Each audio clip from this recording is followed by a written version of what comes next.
Dhe në radhë të parë jam shumë e kënaqur që këtu kam një grup kaq të madh lexuesish pikërisht të kësaj kategorie. Dhe po ju them se vetëm midis 5 fituesve, ndoshta jo të gjithë librat janë për moshën tuaj, për ty po.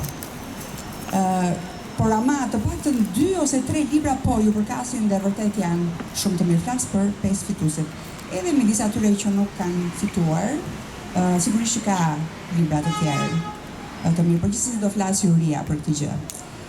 Fondi Krijimtarisë Letrare Libër për Fëmijë në fakt është tashmë një traditë gjatë gjithë shtrirjes kohore të ekzistencës së qendrës së librit. Ka ekzistuar dhe më përpara si fond, pra si mbështetje për librin për fëmijë. Dhe mendoj që është nga misionet më të rëndësishme të qendrës, edhe pse duket si një gjë e vogël, libri për fëmijë, fëmijët janë të vegjël. Por në fakt është më e rëndësishme ndoshta edhe se letërsia në përgjithësi, sepse pikërisht në moshën tuaj, në moshën e këtyre të vegjëlve fare që janë këtu, krijohet ajo lidhja fillestare midis lexuesit dhe librit për të vazhduar më pas.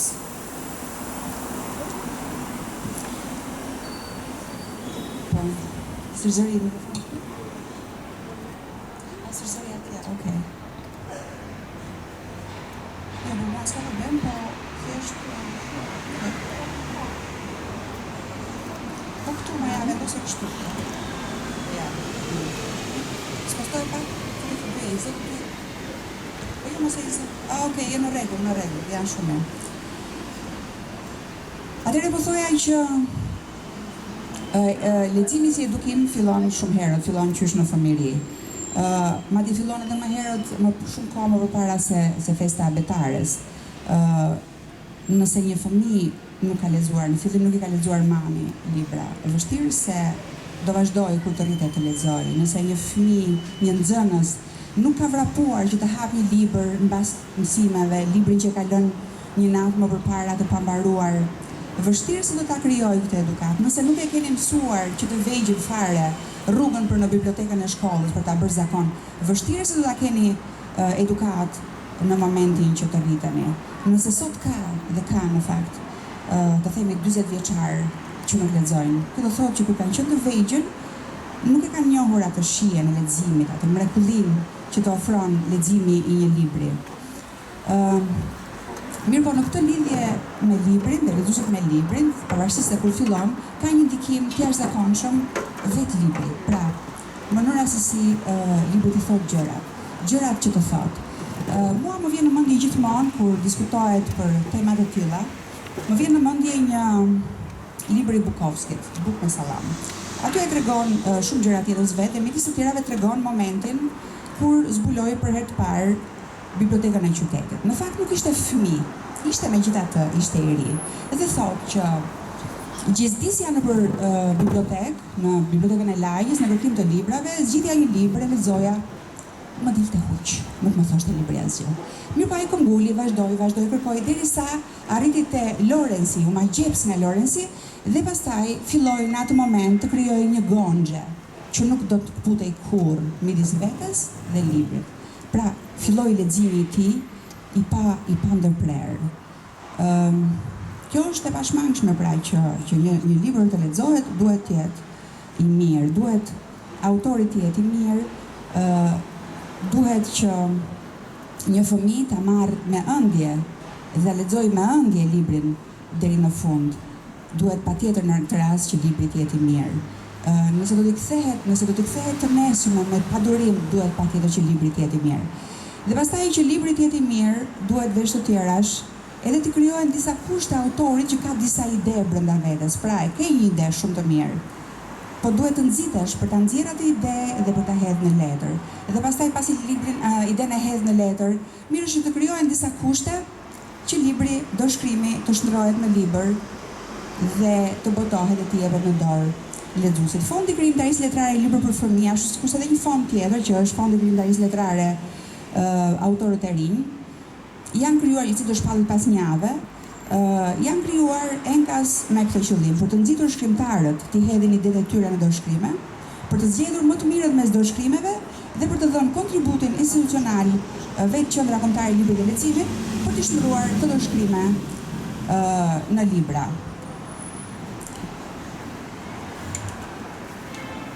Dhe nëse kjo është e nevojshme në çdo rast, akoma më shumë është, siç thash, për arsyet që shpjegova, është e nevojshme për letërsinë për fëmijë. Në këtë rast, kur bëhet fjalë për letërsinë për fëmijë, libri duhet parë në dy këndvështrime, për cilësinë, për cilën fola deri tani, por edhe për një aspekt tjetër që është shumë i rëndësishëm, për letërsinë shqipe në veçantë. Fëmijës shqiptarë sot nuk u mungojnë autorët, pra autorët klasik më të famshëm, librat më të mirë, Pinoku, Pipi Çorape Gjata, Princi i Vogël, Tom Sawyeri, Bambi, për ta dhënë gjifare. Por do ishte një proces i pamjaftueshëm leximi, nëse do të lexoj, të themi, Çufoja dhe Bubika Çurrel, Shpella e piratëve, Pini ecën vet. Dhe pastaj do të ishte prapë pamjaftueshme, nëse leximet do mbeteshin tek klasikët, tek librat e dikurshëm, dhe nuk do njihej letërsia bashkëkohore, ajo që shkruhet sot, ajo që lidhet në mënyrë më të drejtë për drejtë me shihet dhe me kërkesat e brezit tuaj, me ju vetë, domethënë.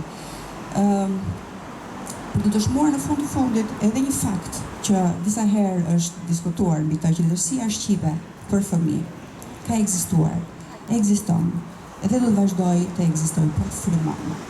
Me këtë synim ka ecur qendra që po përfundon sot edhe konkursin e radhës për shpalljen e dorëshkrimeve më të mira të letërsisë për fëmijë, që do shndrohen, siç thash, në libra me mbështetjen e Qendrës Kombëtare të Librit dhe Leximit. Tani është në momentin të nxjerr në pa një element shumë të rëndësishëm që ka të bëjë me punën që ka bërë Juria. Juria ka qenë pasur në përbërje Flori Kasaj, Rudina Çupin dhe Rovena Rozhanin, që të tre shkrimtarë të konsoliduar tashmë të letërsisë për fëmijë, dhe duke ju bashkëngjitur këtij fakti edhe përgjegjshmëria e tyre në punë, për kushtim jashtëzakonshëm, e kam ndjekur vetë nga afër procesin dhe me thënë të drejtën duhet ta pranojmë, duhet ta themi hapur, ka qenë një punë jashtëzakonisht serioze dhe e përkushtuar, me një përgjegjësi për t'u vlerësuar. Kështu që duke i bërë bashkë të dy elemente, unë jam pothuajse e bindur që nuk do ketë kontestime. Kështu që faleminderit Flori, Rudina dhe Rovena. Dhe përpara se të jap fjalën kryetarit të Jurisë, Flori Kasaj, që do na bëjë disa shpjegime të hollësishme për mënyrën se si ka funksionuar puna, dua të bëj edhe disa falënderime. Së pari dua të falenderoj për mikpritjen drejtorin e shtëpisë Muzeu Shtëpia me Gjeta, Arbër Minxhozin. Ai nuk është këtu për momentin sepse agjenda e tij nuk e ka lejuar, por shikon, na ka dhënë këtë hapësirë që po më pëlqega, jo vetëm që do vim javën tjetër për shpallur çmimet e tjera, por ndoshta do të rikthehemi edhe për gjëra të tjera, sepse më duket sikur i shkon shumë librit si ambient, bisedave për librin, takimeve me lexues e tjerë. Një falënderim për drejtoreshën e Bibliotekës Kombëtare Malina Toçin, jo vetëm që është e pranishme këtu, por edhe për bashkëpunimin midis institucioneve që na lidh një emër së përbashkët, që është libri. Dhe në fund një falënderim për të gjithë pjesëmarrësit në garë.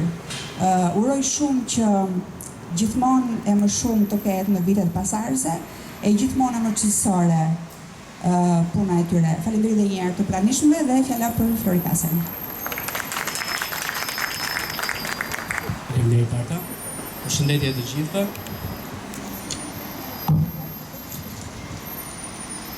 Nderuar drejtuese e Qendrës Kombëtare të Librit dhe Leximit Arta Marku, nderuar drejtuese e Bibliotekës Kombëtare Majlinda Toçi, të nderuar shkrimtar, botues, të dashur nxënës, miq të librit dhe të letërsisë për fëmijë, media, të dashur kolegë, të dashur antar të jurisë Rovena dhe Rudina, dhe faleminderit gjithashtu dhe shtëpisë me Gjeta për mikpritjen, drejtuesit Arbër Minxhozi. Sa herë mendoj për letërsinë për fëmijë, një ndër shumë libra që më vjen ndërmend është pikërisht libri që Darta përmendi ndër gjithë ato vepra që citoj, është libri Princi i Vogël. Në fakt, libri më pëlqen edhe për faktin që është një libër i dashur, por edhe se autori është një pilot. Është një pilot dhe kjo tregon shumë se ai qoftë nga pjesa e lëvizjes për të në hapësirë, sjell një mesazh shumë të fortë dhe të dobishëm, që përtej pjesës hapësirës do të futesh edhe në thellësi dhe në thellësi futesh vetëm nëpërmjet librit dhe nëpërmjet shkrimit. Ai e shihte botën nga lart dhe kuptoi se gjërat më të rëndësishme nuk zbulohen nga lartësia, por nga mënyra si sjellim të kuptojmë ato. Ndoshta pikërisht për këtë Princi i vogël mbetet një nga veprat më të dashura të letërsisë. Ai na kujton se një libër për fëmijë nuk është vetëm një libër për fëmijë. Një libër i mirë ka aftësinë të ndesë imagjinatën, të zgjojë kurreshtjen, të formojë mendimin dhe të lërë gjurëm që zgjasin gjithë jetën. Kjo është edhe arsyeja pse letërsia për fëmijë ka pikërisht këtë mision kaq të rëndësishëm dhe pse mbështetja e saj është po kaq e rëndësishme. Dhe me këtë bindje dhe me përgjegjësinë që sjell ky mision, kam nderin të jem sot para jush në cilësinë e kryetarit të jurisë të Fondit të Krijimtarisë Letrare Libri për Fëmijët 2026. Në këtë ceremoni që kurorëzon pikërisht një proces të zhvilluar absolutisht me seriozitet, profesionalizëm dhe integritet, sot është dita kur vlerësohet në fakt gjithë krijimtaria për kushtimin dhe besimin e autorëve në fuqinë e librit, për të edukuar, për të frymëzuar dhe për të formuar breza të rinj. Një ditë kushtuar letërsisë për fëmijë është një prej shtyllave më të rëndësishme në fakt të një kombi. Nëse flasim për letërsi për fëmijë është e ardhmja. Dhe në emër të jurisë, sinqerisht dua të shpreh edhe mirënjohje kundrejt Ministrisë së Turizmit, Kulturës dhe Sporteve që nëpërmjet Qendrës Kombëtare të Librit dhe Leximit, pikërisht nëpërmjet Fondit të Krijimtarisë Letrare, Fondit të Librit për Fëmijët 2026, fton të gjithë ata që shkruajnë dhe duan këtë lloj letërsie për të bërë pjesë e këtij konkursi. Mbështetja në fakt e krijimtarisë për fëmijë për te mbështetjes së dorëshkrimeve është një investim në kulturën tonë kombëtare, në edukim, në gjuhën shqipe dhe në imagjinatën e lexuesve të vegjël. Çdo libër cilësor që arrin në duart e një fëmie në fakt e vërteta është shëmbjell një farë.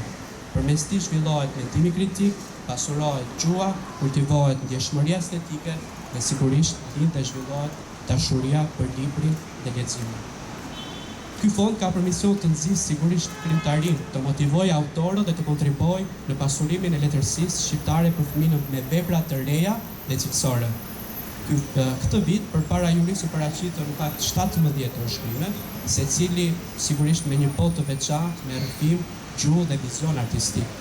Në këtë fond u paraqitën një shumëllojshmëri e pasur zhanresh, pjesa më e madhe e dorëshkrimeve ishte në prozë, e cila përfshinte romane, novela, tregime, përderdhje tregimesh, rrëfime fantastike.